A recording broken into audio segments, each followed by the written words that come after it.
It takes about a minute. Jonathan There's is about a 30-second to a minute delay. what about it? Yeah. It sounds like we're getting close. I didn't know until I did. Yeah, we'll talk about that.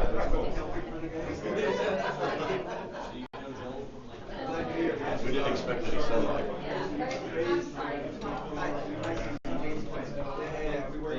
Getting hot?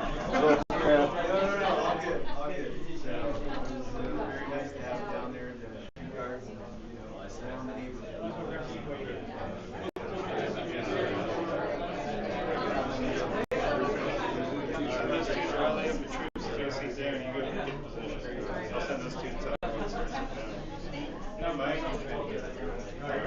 Everybody's moving in the right direction. Start gathering people to get in here. Yes, you're figuring it out.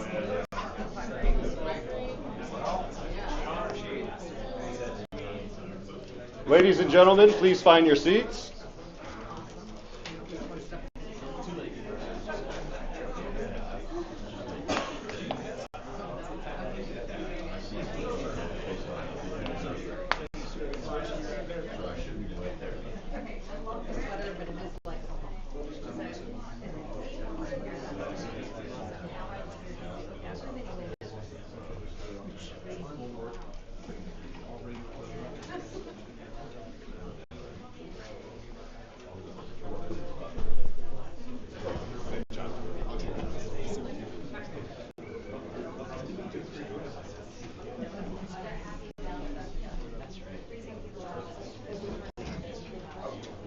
Feeling nice now.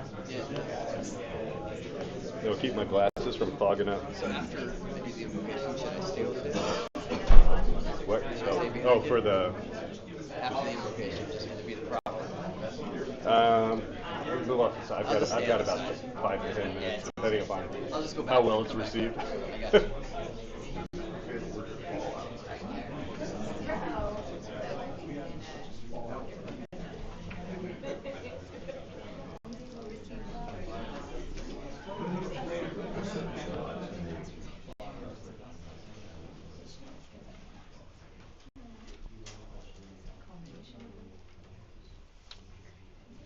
Good afternoon, everyone.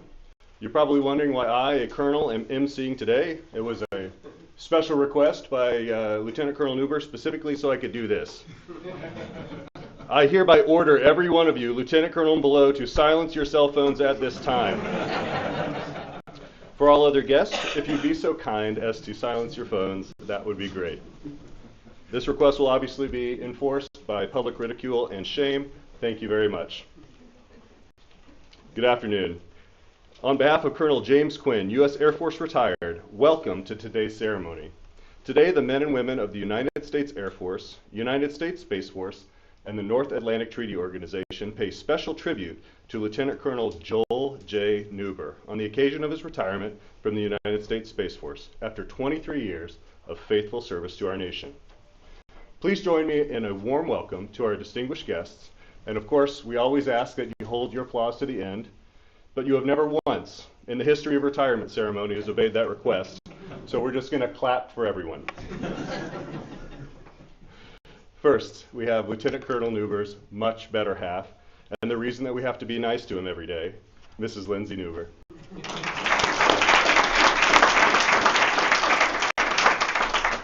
Also, joining us virtually today, we'd like to welcome the following family members who are online. First, and most important, Joel's parents, Lieutenant Colonel Jeff Neuber, retired, and Mrs. Christine Neuber.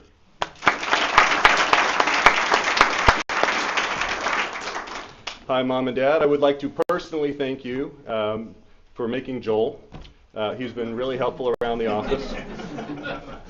We'd also like to welcome Joel's brother, who has the coolest first name, and of course his sister-in-law, Jonathan and Courtney Neuber.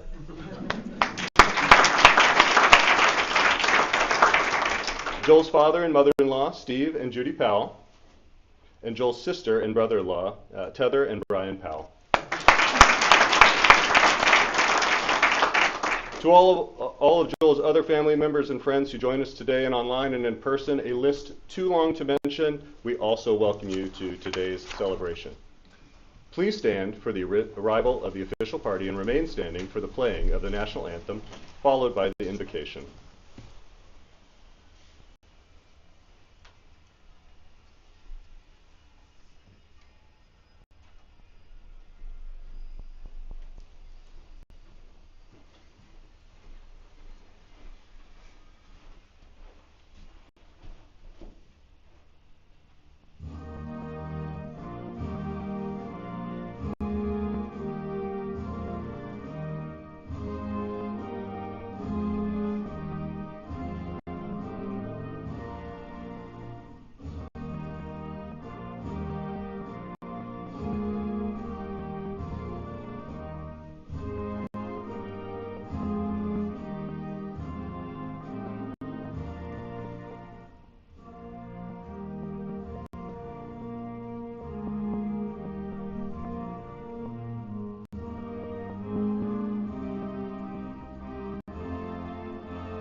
Please stand at ease as I offer this prayer. Almighty God, we come before you today to honor and give thanks for the dedicated service of Lieutenant Colonel Neuber. As we celebrate his retirement, we reflect on a career marked by leadership, expertise, and a steadfast commitment to our nation's defense. We thank you for guiding him since his commissioning from Texas A&M University through a distinguished career that has spanned the breadth of our military technological frontier.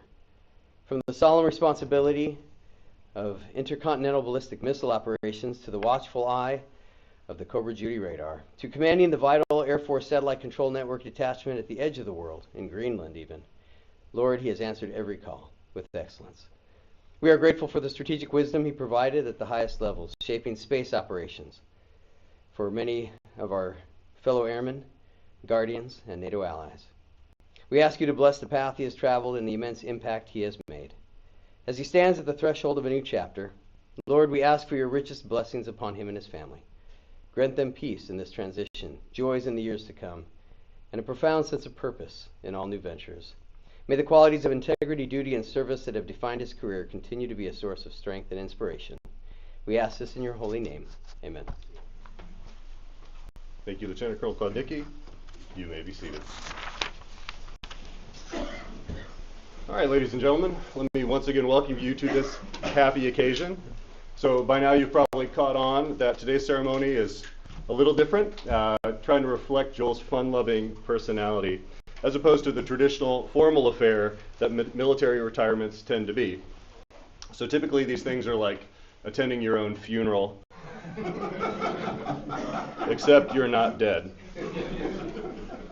I like to make a happier comparison. So, in reality, a retirement's more like a court-martial. Stick with me. So, we're in blues. We're going to present witnesses and evidence.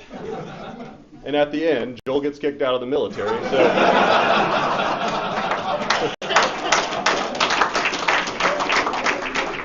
it's a little something for everyone. So, the only big difference, though, is his sentence, and that, of course, is to be happy and move to Florida and live with his beautiful bride for the rest of his life.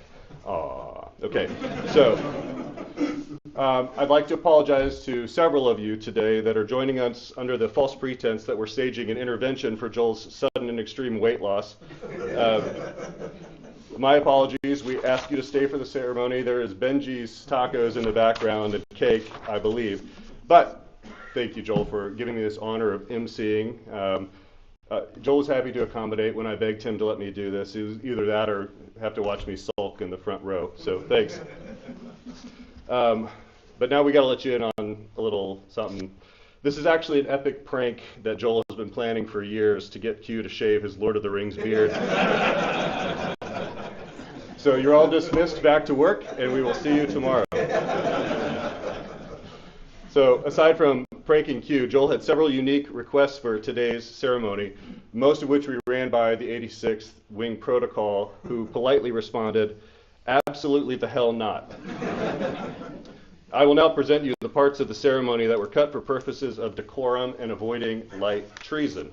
Number 1, Joel requested the official party enter to Ruffles and Flourishes, accompanied by Everything is Awesome from the Lego Movie.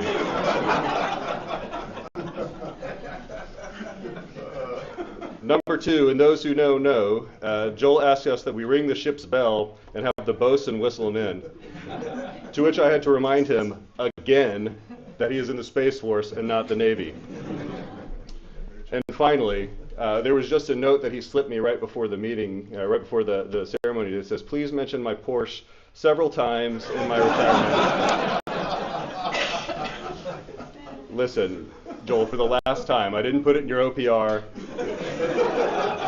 It's not going in your deck or anything else. I'll give you a little bit of history here, though.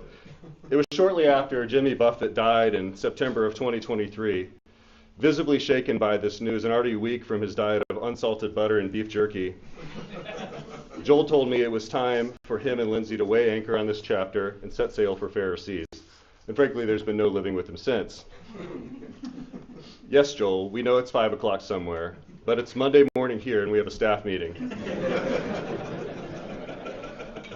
Now put some pants on. So, I wish that weren't true.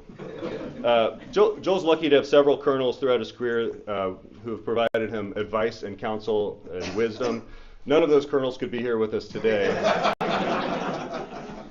But Colonel James Quinn and I will do our best to keep it together for the duration of the ceremony. Excuse me. It's hard to understate how much Q and I mean to Joel. So as a graduate of Texas A&M, Joel would often come to me seeking advice and with tough questions. And as a graduate of a vastly superior SEC school, I would repeatedly and patiently explain to him the rules of football over and over until he understood in his own way. So many of you might not know this, but Joel and Lindsay both were employed as bus drivers at Texas A&M University while attending school. Now, while most of what you hear today are lies that we're telling you to make Joel sound good in front of his parents, that is an absolute fact. As anyone who's ridden with Joel in his Porsche will attest, you paid, you're going to get it. As any one of you who has ridden in his Porsche will attest, Lindsay is far and away the better driver. In fact, Lindsay held a special license and was entrusted to drive the short bus at Texas A&M, which is where she met Joel.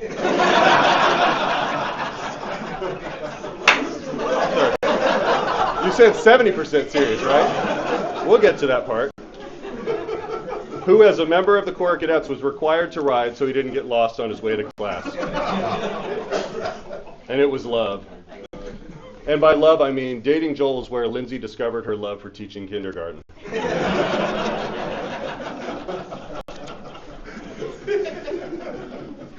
In all seriousness,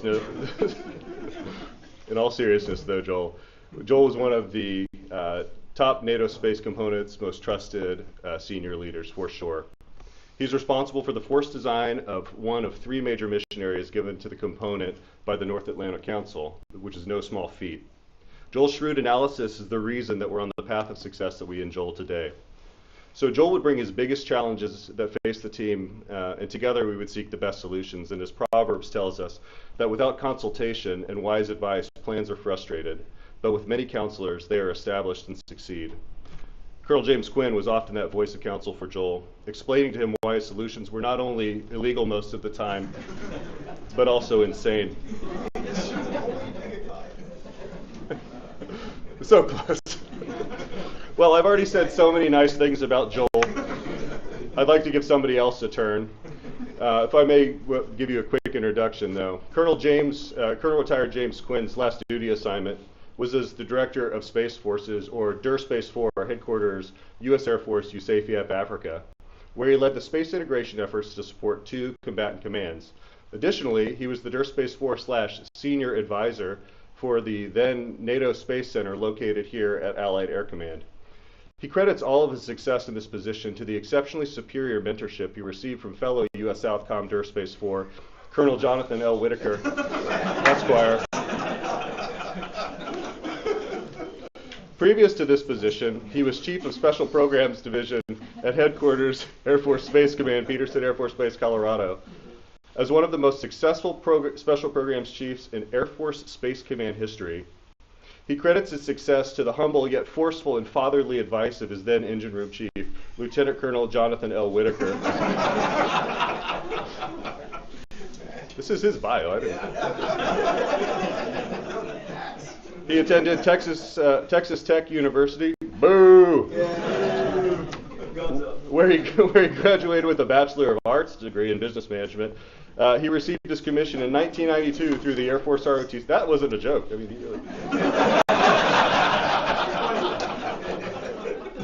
in 1997, while I was still in high school, he received his Master's in Business Management from notorious degree mill, University of Montana. He started his career as a missile officer and held a variety of operational space headquarters staff assignments. I don't know, you shaved your beard. You brought this on yourself. He's commanded the detachment, the squadron, and impressively the group levels. He has had numerous other interesting operational stops along his career, but probably the most interesting was working with the Space Shuttle program, and it's one of the ones that landed, I think. So, it got dark really, outside. Colonel Quinn now works as a contractor at Ramstein Air Base, where he makes more money than Scrooge McDuck. In his free time, he enjoys swimming in his money bin and touring with ZZ Top, which made more sense until this morning when he shaved his beard. At this time, it is my pleasure to welcome Colonel James Manny Quinn. Colonel Quinn, over to you, man.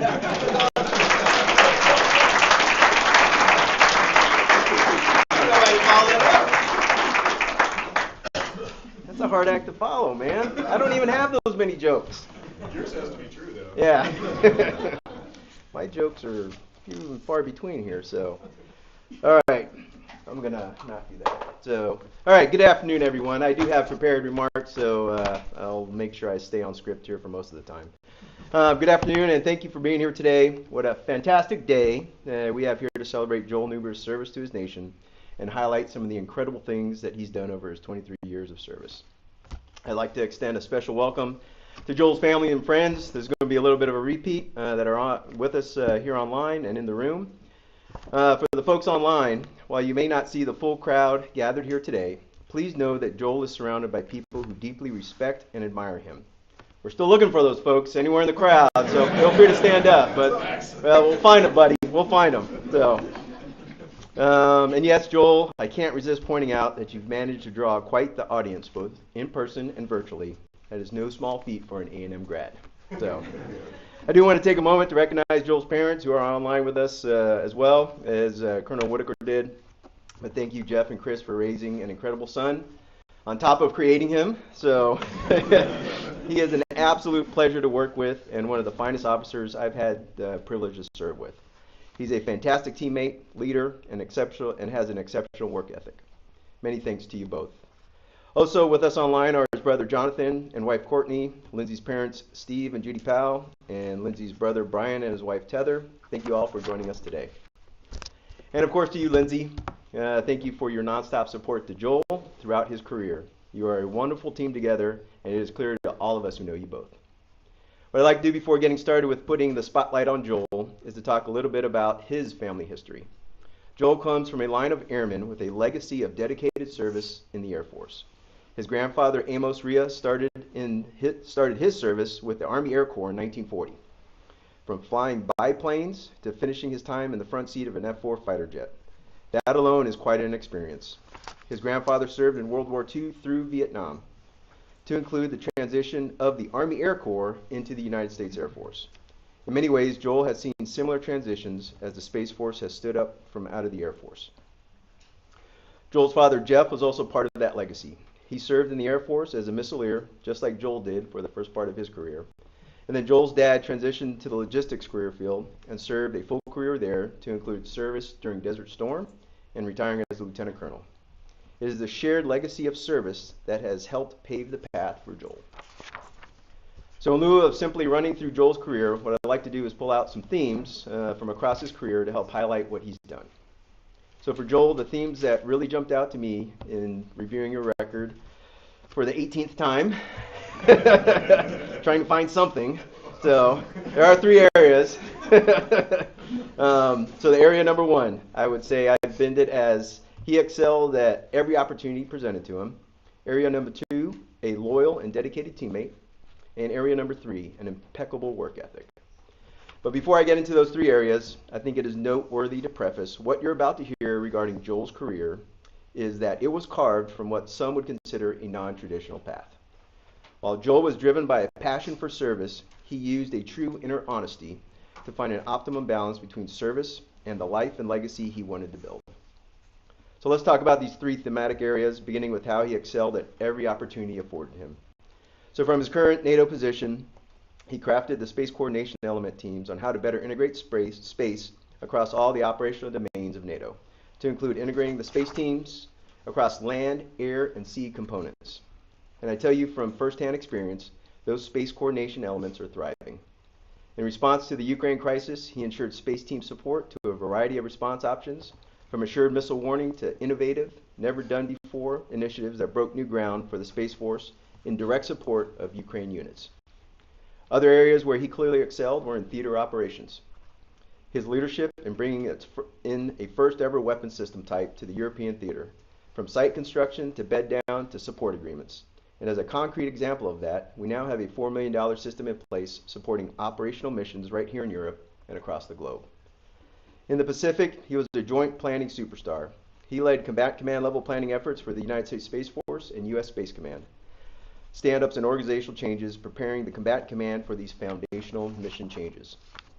He led planning for the space electronic warfare systems and on-orbit operations in the Pacific and assisted closing missile warning gaps across the theater. These are all facts, man. It's all good stuff. Regarding international partnerships, he has supported U.S.-Japan senior staff talks to include capstone ones with the Japanese Ministry of Defense and the U.S. Ambassador's team. And to validate how well he was doing, he broke out among his peers as a clear top-tier performer. Of the entire Indo-PACOM J3 Directorate, he was number 1 of 5 Joint Branch Chiefs and number 4 of 58 Joint 05s. So clearly, he absolutely aced it. Probably one of the most unique positions for Joel in being a space professional was his time at sea as a Cobra Duty Mission Commander. So for some context, this is a ship with huge radars and sensors that we deploy around the globe to capture foreign launches and several different events. As the mission commander, Joel was responsible for operations, sensor readiness, and mission management. a very unique opportunity that few space operators get to do. And talk about a perfect match for Joel. Someone who loves the sea, is a certified boat captain, and now is getting paid to do this job out at sea. Absolute dream job for Joel. And it showed. He broke out as number 2 of 9 mission commanders, got selected to be the center commander's executive officer, and was recognized as number 1 of 47 company grade officers from that unit. In reading his record, though, he's probably one of the only Guardians who has, and I kid you not, these are words from his OPR, led transit through pirate-infested waters. So,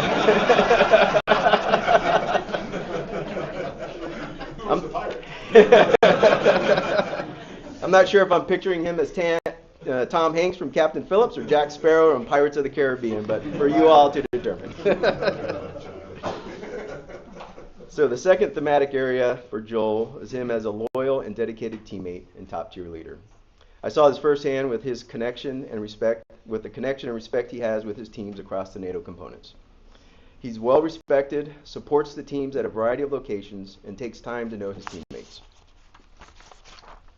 With the stand-up of the U.S. Space Force component here in Europe, Africa, it was truly due to Joel's leadership from headquarters facilities, to manning documents, to deployed weapon systems. He led it all. During his time at the headquarters Air Force Space Command staff, he led the satellite control network team and drove new network capabilities, developed new CONOPS for system operations, and drove a 100% capacity increase in Arctic coverage. And also stood out as number 1 of 14 O4s in his division at that time. So the real interesting part about this time in his career in Headquarters Air Force Space Command is that we were actually both in the same building for 2 years. And in that time, I never once saw Joel. So he was either heads down working all day long, or he was out racing cars, Porsches, across Colorado. So, number 4. Not sure which it was, but good on Joel for making it work for him. Joel was also a deployed leader. He was part of the Combined Joint Task Force, OIR, in the current operations branch, conducting counter-ISIS ops. Was helping plan and execute combat operations in Iraq and Syria.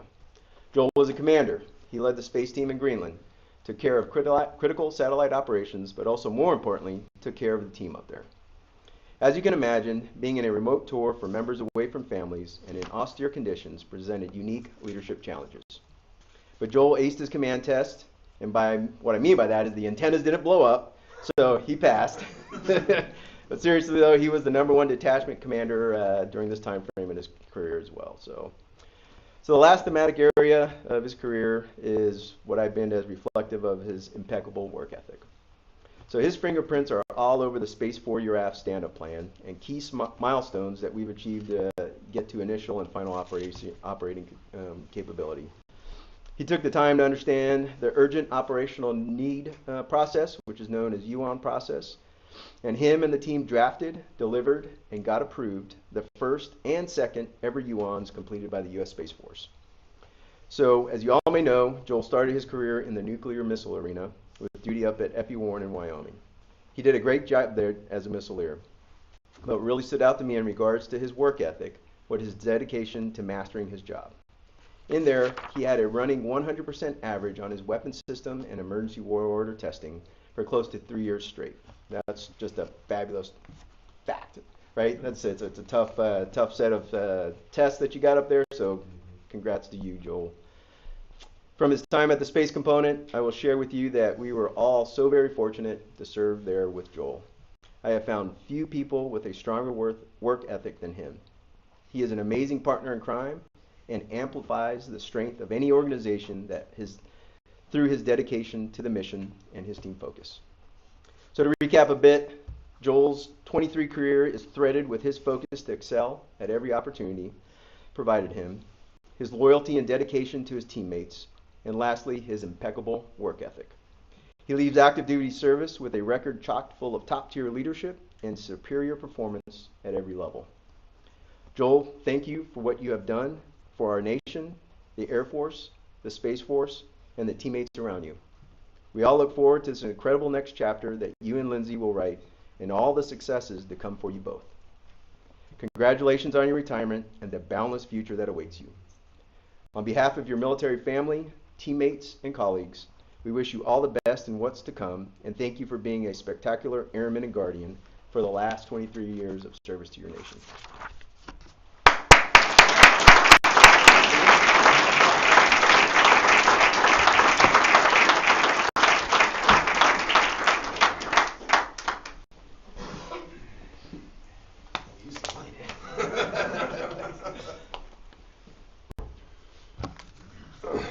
All right, thank you, Colonel Quinn. All right, ladies and gentlemen, please stand for the medal presentation and remain standing for the reading of the retirement order.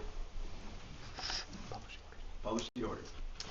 Attention to order. Citation to accompany the award for the Defense Meritorious Service Medal First Oak Leaf Cluster to Lieutenant Colonel Joel Neuber. Lieutenant Colonel Joel J. Neuber, United States Space Force, distinguished himself by outstanding meritorious service as Coordination Branch Head, North Atlantic Treaty Organization Combined Force Space Component Command, Ramstein Air Base, Germany, from August 2024 to June 2026.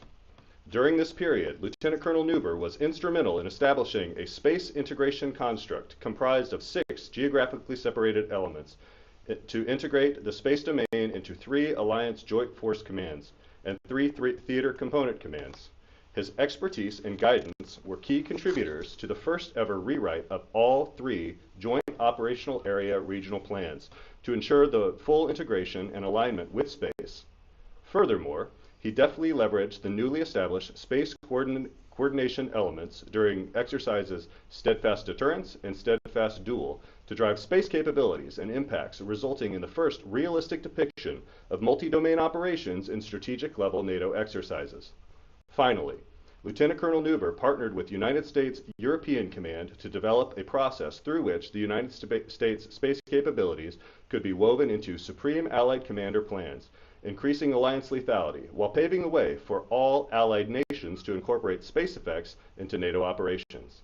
The distinctive accomplishments of Lieutenant Colonel Neuber culminated a distinguished career in the service of his country and reflect great credit upon himself, the United States Space Force, and the Department of War. Signed, Lieutenant General Jason T. Hines, Commander, Allied Air Command.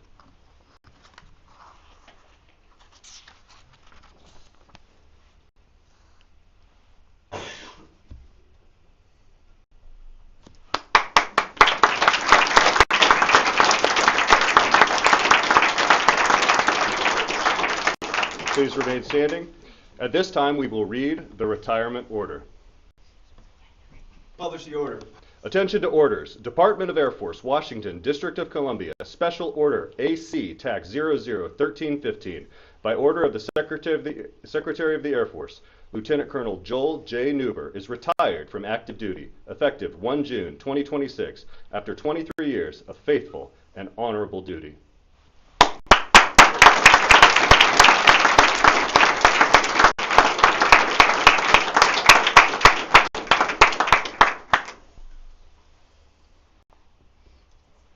Please be seated.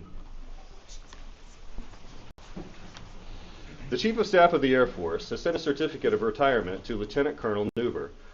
The certificate reads, I'll wait till you get it there. It reads, wait. All right. To all who shall see these presents, greeting.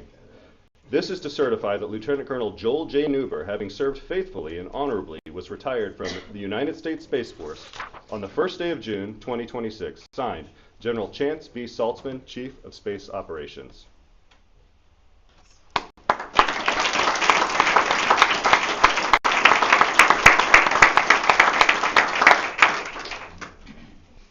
It is a Space Force tradition that every retiree receives a special retirement pin as memento for their service. It symbolizes the transition to retired status. Mrs. Neuber, please join us for the pin-on of Lieutenant Colonel Neuber's Department of the Air Force retired lapel button.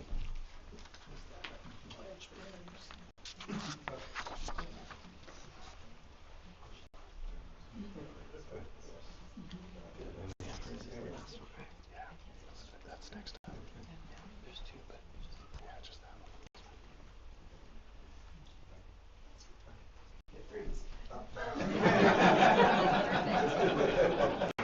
Stay up here, Lindsay. You don't get away with it. You don't get to escape. The Chief of Space Operations, General Chance B. Saltzman, has sent a certificate of appreciation to Mrs. Neuber. The certificate reads, Certificate of Appreciation from the United States Space Force. In grateful appreciation, the United States Space Force presents this certificate of recognition to Mrs. Lindsay K. Neuber for the commitment and numerous contributions that made positive impacts to the nation's defense. Thank you for the support which gave strength and purpose to your spouse's service. Given this 25th day of March, 2026, signed, General Chance B. Saltzman, Chief of Space Operations.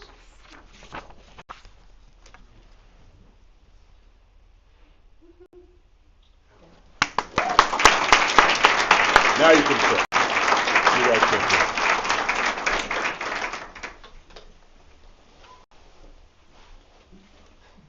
All right. Well, thank you, Colonel Quinn, Lieutenant Colonel Neuber, and Mrs. Neuber.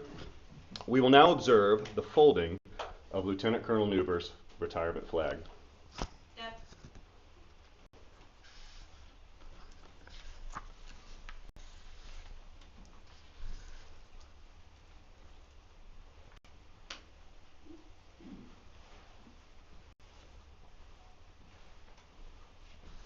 Halt.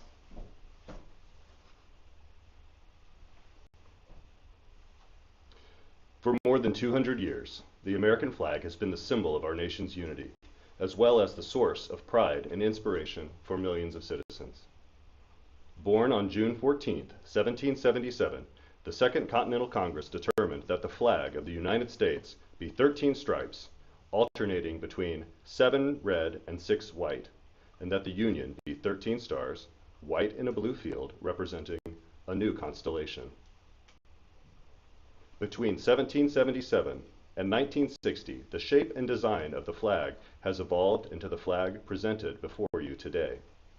The 13 horizontal stripes represent the 13 original colonies, while the stars represent the 50 states of the Union. The colors of the flag are symbolic as well. Red symbolizes hardiness and valor. White signifies purity and innocence. And blue represents vigilance, perseverance, and justice. Traditionally, a symbol of liberty, the American flag has carried the message of freedom and inspired Americans both at home and abroad. In 1814, Francis Scott Key was so moved at seeing the stars and stripes waving after the British shelling of Baltimore's Fort McHenry that he wrote the words to the Star-Spangled Banner. In 1892, the flag inspired Francis Bellamy to write the Pledge of Allegiance, our most famous salute and patriotic oath. In July 1969, the American flag was flown in space when Neil Armstrong planted it on the surface of the moon. Today, our flag flies on the constellations of Space Force satellites that orbit our globe, and on the fin flash of our aircraft in harm's way in every corner of the world. Indeed, it flies in the heart of every American airman and guardian who serves our great nation. The sun never sets on our Space Force, nor on the flag we so proudly cherish. Since 1776, no generation of Americans has been spared the responsibility of defending freedom. Today's airmen and guardians remain committed to preserving the freedom that others won for us for generations to come. By displaying the flag and giving it a distinctive fold, we show respect to the flag and express our gratitude to those individuals who fought and continue to fight for freedom at home and abroad.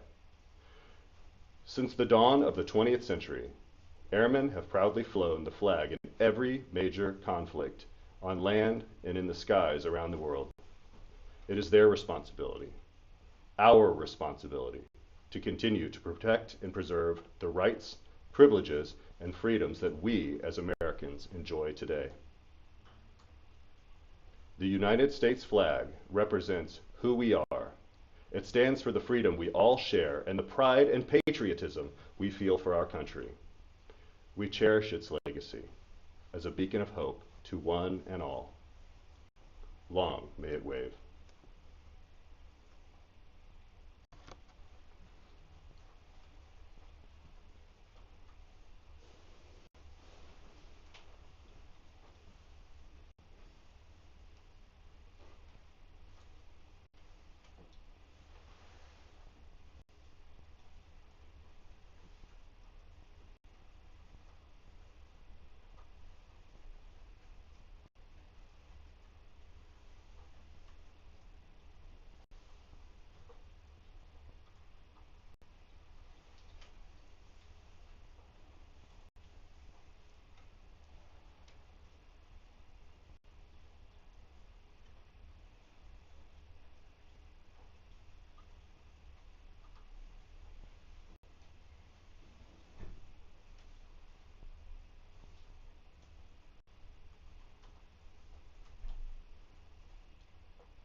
Colonel Joel Neuber. On behalf of NATO Aircom, your friends, and your family, I present this flag in recognition of your 23 years of faithful service with the United States Air Force and Space Force.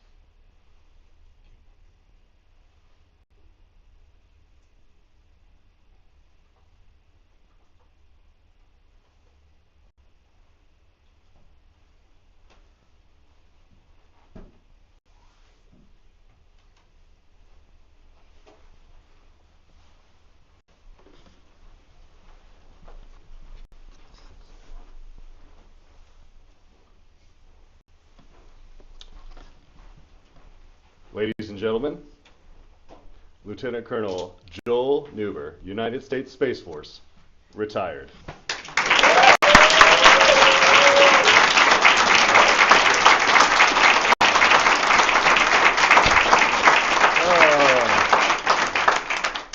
Wow.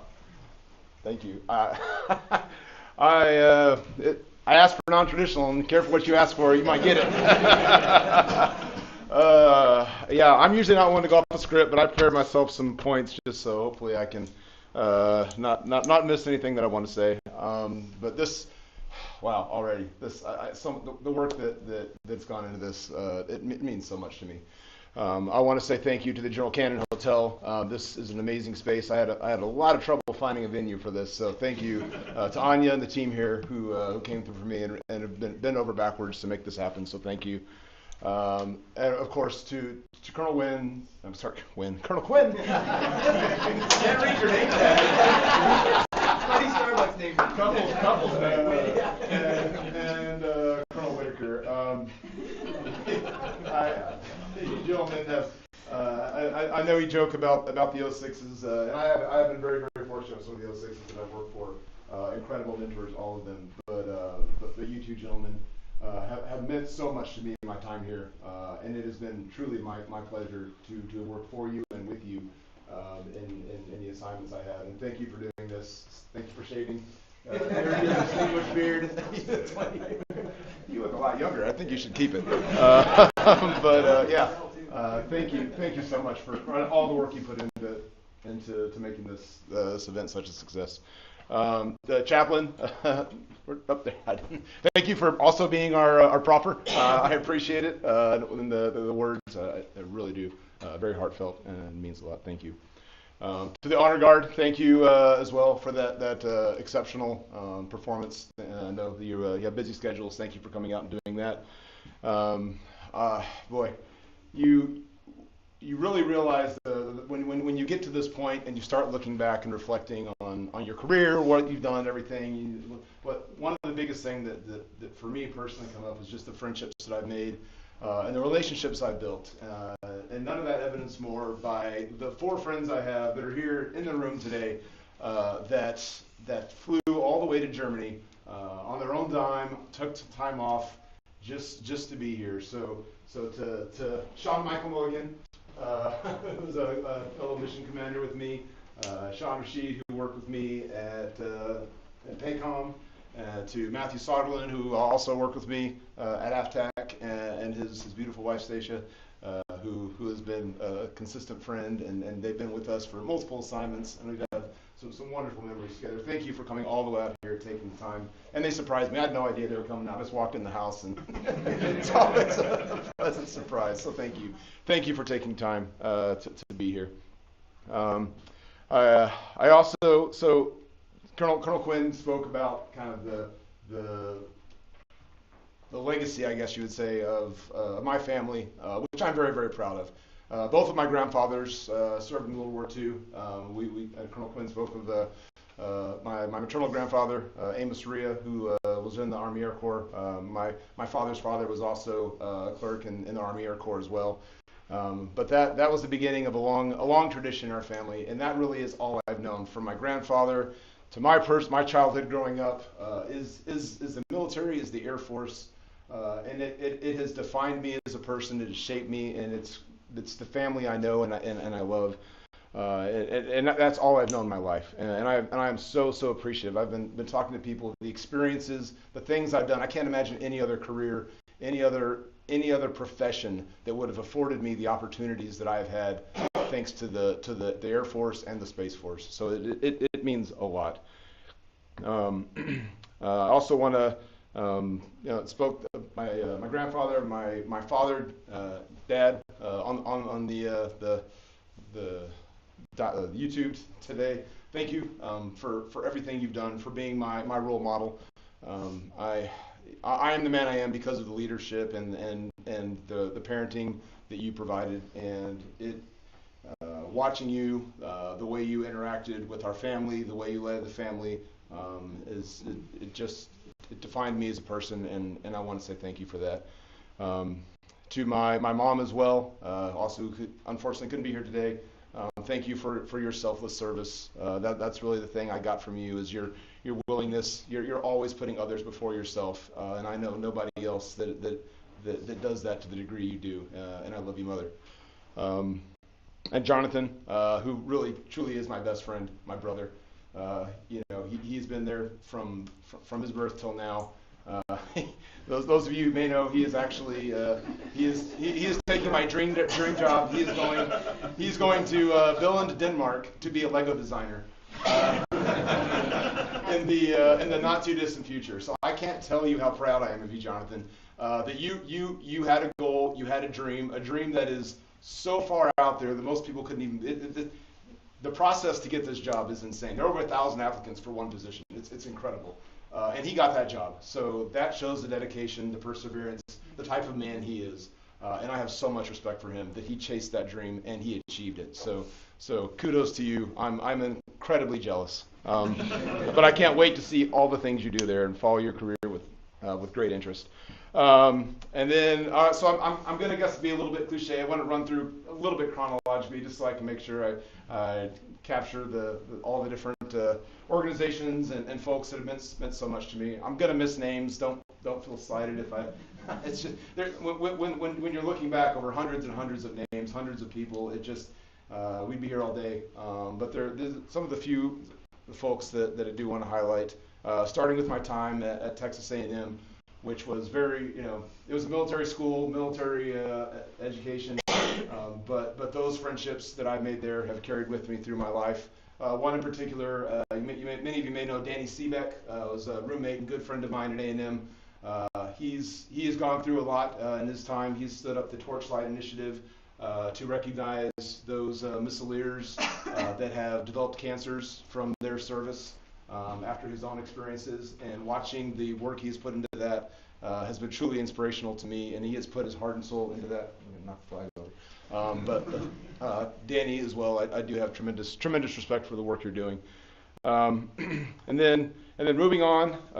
So after A&M, I went on. I wasn't overly excited to get missiles. I thought I was going to go to space, and missiles it was. So, but it's one of those things that it really proves that you can make any assignment great if it's about the people you work with and your attitude and your perspective. And missiles, I think, is a great example of that. I mean, I've had a lot of folks here, some folks here in the room actually that served missile time with, more than one. And really, it was the people there that made missiles special. We made some incredible friendships, and it was a wonderful time, and I look back on it very fondly. David Wagner, I believe is dialed in today, was a wonderful friend of mine. Bill Hassey, Drew Downey, Colin Mims, who now works with me here in NATO. The list goes on and on. There's so many from our time in missiles, and thank you for supporting us through that. Let's see.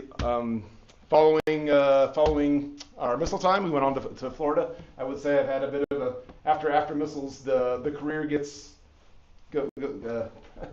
significantly more positive trajectory. I got to spend a good. I mean, I don't know many Space Force officers who get to spend as much time on the beach as I did, and I'm tremendously thankful for that. I got to spend almost 5 years in Florida at Patrick. Lindsay got to spend 5 years there. I was gone a lot, but working the Cobra Duty program, that's where I met Mike and Saudi and so many other good friends that were there with us. And that truly was a special time, as Colonel Quinn mentioned, being able to be at sea, doing a really cool mission on ships, I would love going out at the end of the day, watching the sunset, getting up in the morning, watching the sunrise, having my coffee. Those little moments that when you look back, just truly define the career. Incredible job. I keep saying I would have done that job if they would have just not promoted me and let me stay a captain and do that job for 20 years. I would have done it in a heartbeat. It was amazing. So after leaving Florida, we ended up. So this is another one of those. What seems like a negative often turns into a positive in your career, and that's when I thought I was going to be going to Diego Garcia, and last minute I was told, no, you're going to go to Thule, Greenland instead. And I wasn't overly excited about that because, I mean, Diego Garcia is a beach. You know me. Thule does have a beach, but and I've been swimming at that beach multiple times, but it hurts. It hurts bad. Actually, I lost feeling in my legs for like 20 minutes. I learned, I look back now, that year at Thule was the best year of my career. If I look back on any one single year, and that was 100% because of the people there. We had an amazing team, leadership team there. Psycho Joe Prue was the Air Base Group Commander, who was a great mentor to me. And we had, let's just want to run through just because these people are so special. Mark Hauser, Kelly Easler, Jeremiah Hamill, Jason Stack, Jim Lovewell, Brad Kimball, our chaplain, our Alabama chaplain, and Chad Hefner, all just the best people who made that experience more than I could have ever hoped. It really is. You hear about the old Air Force when folks hung out at the Oak Club afterwards and actually formed bonds and relationships beyond just their professional, what we do in the office. And that still is what at least when I went, Thule was. We actually, your coworkers were your friends, and that in and of itself was extremely rewarding. So thank you to all of you who made that experience. And then after leaving Thule, we went down to Colorado Springs. We reconnected with some of our friends, had a great time there. Building 1 wasn't the greatest place to work. I'm not going to lie. I guess it has a reputation. It can be a tough place to work, but thanks to like I said, the friendships we had, we made it through just fine. And thought I was going to be going out to Schriever, but one of those this interesting things, the little moments that totally changed the course of your career. I was walking down the hall in Building 1 one day, and Evan Briggs, a good friend of mine, just happened to pass by and let me know that, hey, I was supposed to go to Hawaii, but I'm going to Offutt instead, so I'm not going to go to Hawaii. And he was very upset about it, and I was, interested. And I'm like, well, if you're not going to Hawaii, who's going to Hawaii? And he said, I don't know, I guess somebody else. And so I got on the phone with the assignments team with him, and I was able to get his job. So thank you, Evan, for sucking it up and taking one for the team at Offutt so I could go live on a sailboat for 4 years, which is exactly what I did. We bought a boat, we lived on it, and had the time of our lives. I turned down an opportunity for Squadron Command because I was having so much fun in Hawaii living on a boat, but I couldn't be ripped apart from that. It was amazing. We made the friends in the marina, friends at AFTAC, meeting Sean there. It was a great assignment. And so that also, the career is all high. It's hard to pick a favorite because there's so many highlights. But I actually had an opportunity to stay in Hawaii another 3 years. But Colonel Toole Putman reached out to Q. Q said, hey, I got to stand up this space component thing in Europe. I need a deputy. And Toole said, hey, I know you guy. And that's how I ended up working with Q at the DS4. And once again, I am very, very appreciative of that opportunity. Coming to Europe and being here with the teams from both the DS4 and then Space Warrior has been the most rewarding, I would say, of my career because, most times in your career you show up, you do the job that the gal before you did. You try to do a good job, but basically you're just doing what someone else did. But every position I've had here has been formulative, building something new from the ground up, doing things that are outside your comfort zone, that are frustrating, but you're working with incredible people that are all in it together with you. They're all learning, they're all figuring it out.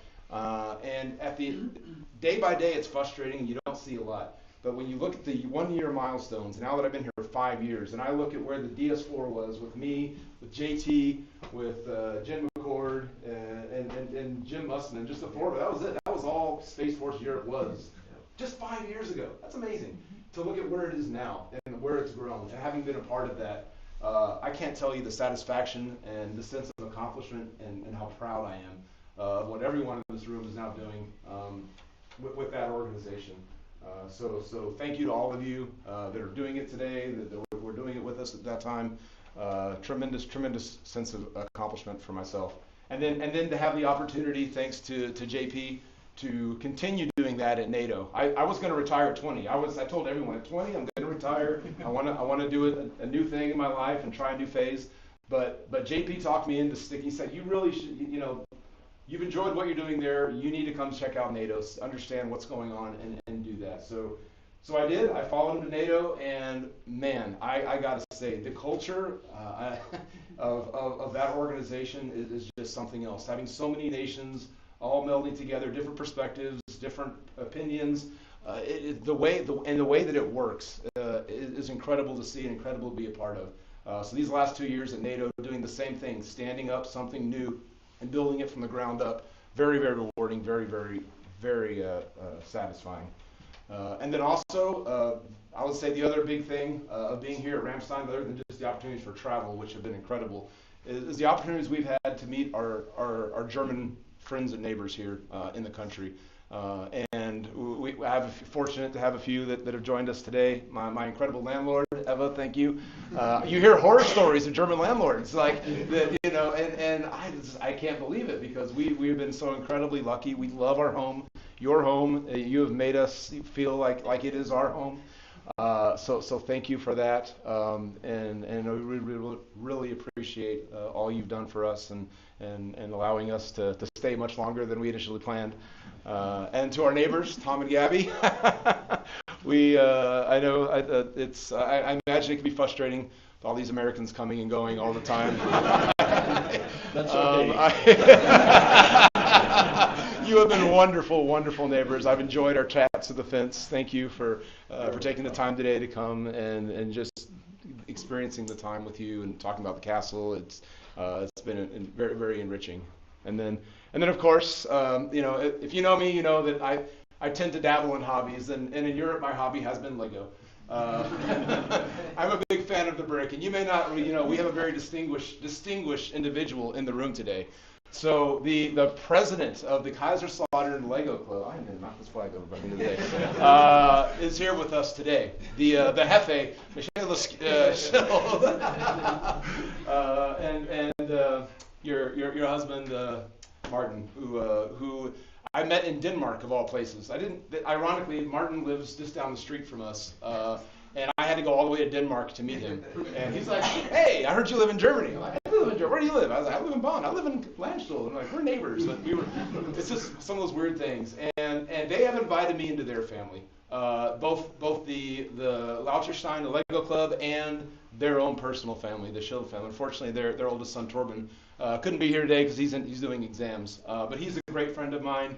Your entire family has been wonderful. You've been a wonderful host. You've invited us to experience the cultures, going out to Flammkuchen with your grandmother, with your mother.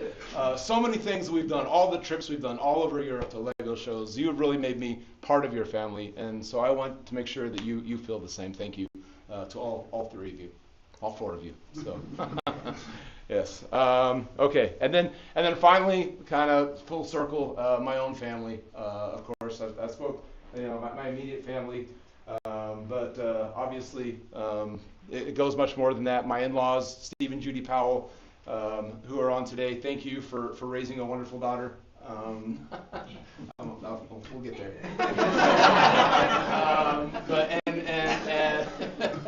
And for inviting me into your family and making me feel so welcome. I do truly feel I have always felt like your son. And the same with you, Brian, Lindsay's brother, and Tether. You're wonderful. I'm very, very excited about getting to spend more time with you in retirement. And quickly to our nieces and our nephews. So my oldest nephew, Houston, is actually in the Navy. He's a corpsman. He's currently deployed right now with the Marines. So of course our prayers are with him, and as he begins his service in the military. And also just want to say thank you to all our other nieces and nephews yous to Andy, Houston's sister, and then my brother Jonathan, who's going to work in Denmark, has 6 kids.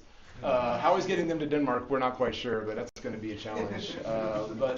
But to Noel and Sean and Felicity and Bonnie and Laurel and Edmund, thank you very much for being such a light in my life. Okay, and then this is one person left. so Lindsay, through it all, you've been there with me, and I know when we met driving buses at Texas A&M, you had no idea. 24-ish years later, 23-ish years later, that we were going to be here, and all the things we've gone through. But I've spent, I spent a year in Greenland. I spent 7 months deployed. I was deployed on ships. I mean, almost 3 years of time in my career that I've spent outside of the home, and that whole time, Lindsay was there, keeping the lights on, keeping things going while I was gone, and suffering through that without me, and I know that's hard. And I can't tell you how much it means to me to have you there, to have your support, the packages, the phone calls, everything. That means the world, and that's what keeps me going, kept me going through the tough times, having someone there that I knew I could come home to and come back to. That was always for me the best part. So thank you for that. Thank you for all the moves, for all the frustrations, the job interviews. I know there's been a lot there, but thank you for doing that. And we're actually getting ready. In 2 days, we're going to be in Egypt. So traditionally, you buy flowers, but the flowers are going to go bad. So I thought, well, how am I going to get her flowers when flowers go bad? Then I remembered there's a company out there that has a solution.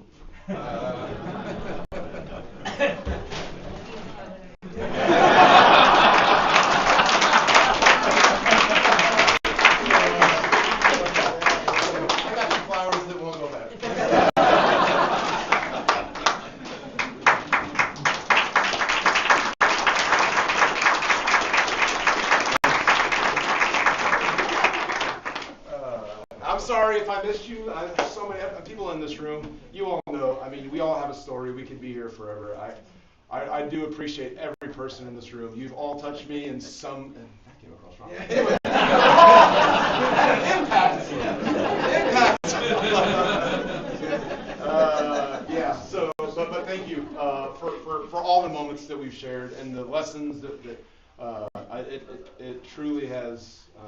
Been an amazing career, and I look back with pride, and I'm thankful, and I'm looking forward to seeing all the things you're still going to keep doing. I want to stay in touch and keep in contact. So, yeah, I think that's all I got. Sorry, I ran a little long, a little bit rambling, but yeah, I really do appreciate everything. That's right. Cheers.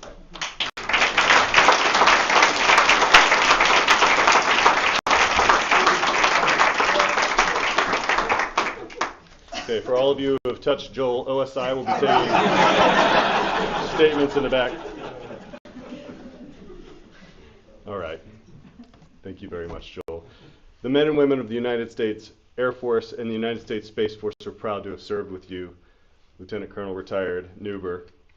You'll always be a valued member of our military team, and we wish you and Lindsay, as you whisk away tomorrow, and your family continued success and happiness. Ladies and gentlemen, please stand for the playing of the Air Force song and the departure of the official party. You sing? Into the wild blue yonder, climbing high into the sun. Here they come, zooming to meet our thunder. Atta boys, give her the gun. Down we dive, spouting our flames from under. Off with one hell of a roar. We live in fame and go down in flame. Hey, nothing can stop the U.S. Air Force. Get out of here. Ladies and gentlemen, we would like to extend a warm welcome and invitation to join Colonel Quinn in congratulating Lieutenant Colonel retired Neuber at the back of the room, followed by a reception, which you've been smelling this entire time. This concludes today's ceremony, and thank you for attending.